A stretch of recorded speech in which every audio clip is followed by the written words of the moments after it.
বাংলাদেশে যে প্রশাসনিকভাবে যে বাহিনীগুলি আছে এর মধ্যে বাংলাদেশের সেনাবাহিনী, নৌবাহিনী, বিমান বাহিনী, এমন পুলিশ বাহিনী, আনসার বাহিনী, তারাও সরকারের একটা বাহিনী বা সরকারের তারা অধীনস্থ। তাদের যে দাবি-দাবা, ন্যায্য দাবি-দাবা নিয়ে তারা তাদের জাতীয় প্রেস ক্লাব সহ এবং সরকারের কাছে তাদের ন্যায্য যে দাবি-দাবা তারা এটা পেশ করেছিল এবং পরবর্তীতে সরকারের কাছ থেকে তাদের সাথে যোগাযোগ করা হয়েছিল। যোগাযোগ করার পরে তাদের দাবি-দাবার ব্যাপারে তাদেরকে পূরণ করার আশ্বাসও দিয়েছিল। কিন্তু দুঃখের বিষয় হলো সে আশ্বাস দেওয়ার পরও এই আনসার সদস্যদের তাদের যে ন্যায্য এবং নৈতিক দাবি তাদের পূরণ করা হয় নাই। পরবর্তীতে আমরা ইতিমধ্যে দেখেছি যে বাংলাদেশের সচিবালয় হচ্ছে বাংলাদেশের প্রশাসনিকভাবে প্রাণকেন্দ্র। এই প্রাণকেন্দ্রের ভিতরে অনেকেই এসে তাদের দাবি-দাবা পূরণ করে নিয়েছে। তো পরবর্তীতে তারা কালকে সচিবালয়ে ঘেরাও করেছে এবং আমি দাবি-দাবার ব্যাপারে আমি বিজ্ঞ আদালতকে বলেছি যে আনসার সদস্যরা তাদের যে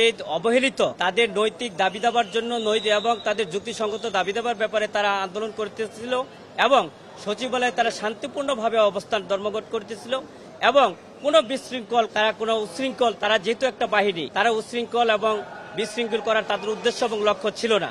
তাদের দাবি-দাবার মুখ্য উদ্দেশ্যই ছিল। বিজ্ঞ আদালতে আমরা এও বলেছি যে তাদের উপরে আতর্কিতভাবে বাংলাদেশ পুলিশ এবং বিভিন্ন বাহিনী, আমি নাম বলতে চাই না, যে তাদেরকে আতর্কিত হামলা করা হয়েছে। আপনারা জানেন যে বিজ্ঞ আদালত এও বলেছে যে তাদের ব্যাপারে উভয় পক্ষে কেন সংঘর্ষ হয়েছে তারা শান্তিপূর্ণ হলে। আমরা বলেছি যে গত এক সপ্তাহ যাবতীয় তারা আন্দোলন করে আসছে কিন্তু কোনো উশৃঙ্খল এবং বিশৃঙ্খল ভাবে তারা সেভাবে করে নাই। কিন্তু গতকাল তাদের উপর আতর্কিতভাবে হামলা করা হয়েছে।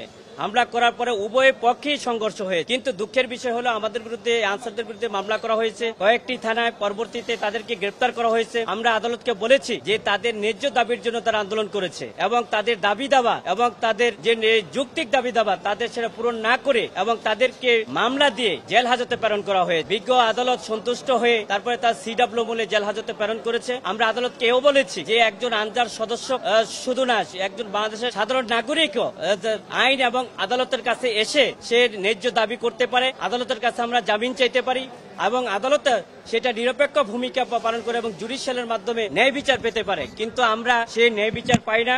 আমরা বিজ্ঞ আদালতের যে সাবমিশন রেখেছি, বিজ্ঞ আদালত আমাদের সাবমিশন অত্যন্ত মনোযোগ ও ধৈর্য সহকারে শুনেছে। কিন্তু তারপরও আমরা জামিন চেয়েছি, কোনো আসামিকে জামিন দেয় নাই। জামিন নামঞ্জুর করে CW মূলে তাদেরকে সকলকে জেল